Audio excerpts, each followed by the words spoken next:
هەمومان دەزانین پۆلی 12 بڕا لە دڵەڕاوچێ، بەڵام چێ دەڵێت ناتوانیت تێی بپەڕێنیت ئەگەر بە دوای شوێنێکدا دەگەڕێیت کە هەموو وانەکانت بۆ کۆ بکاتەوە و لە گێژاوی تێنەگەیشتنت ڕزگارت بکات، جێگەکەت لێرەیە. لە خولە نوێیەکەماندا تەنها وانە ناڵێینەوە، بەڵکو فێرت دەکەین چۆن زیرەکانە مامەڵە لەگەڵ پرسیارەکان بکەیت، لە بیرکاریەوە تا ئینگلیزی، لە فیزیاوە تا کوردی. گەشتوانەکان بە شێوازێکی مۆدێرن و تاقیکردنەوەی بەردەوام. ئامادەی بۆ گەیشتن بە لووتکە؟ ئێستا پەیوەندی بکە و سەرکەوتنت مسۆگەر بکە.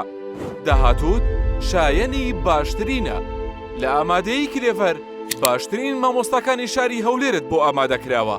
بیرکاری مامۆستا خۆشەوی عەبدوڕەحمان، ئینگلیزی مامۆستا سەرکەوت خدر، فیزیا مامۆستا ئاسۆ فەرحان، کیمیا مامۆستا حسێن ڕەسوول، فیزیا مامۆستا شۆڕش ڕەفیق، عەرەبی مامۆستا ئەنوەر عوسمان، کوردی مامۆستا بەختیار خالید، زیندەزانی مامۆستا ئیسماعیل عەلی، بیرکاری مامۆستا ئاسۆ ئیسماعیل. ناونیشان ئامادەی کلێڤەری ناحکومی هەولێر فەرمانبەران نزیک مزگەوتی شەهید و ئەنفال. بۆ پەیوەندیکردن پەلە بکە و جێگەی خۆت بپارێزە.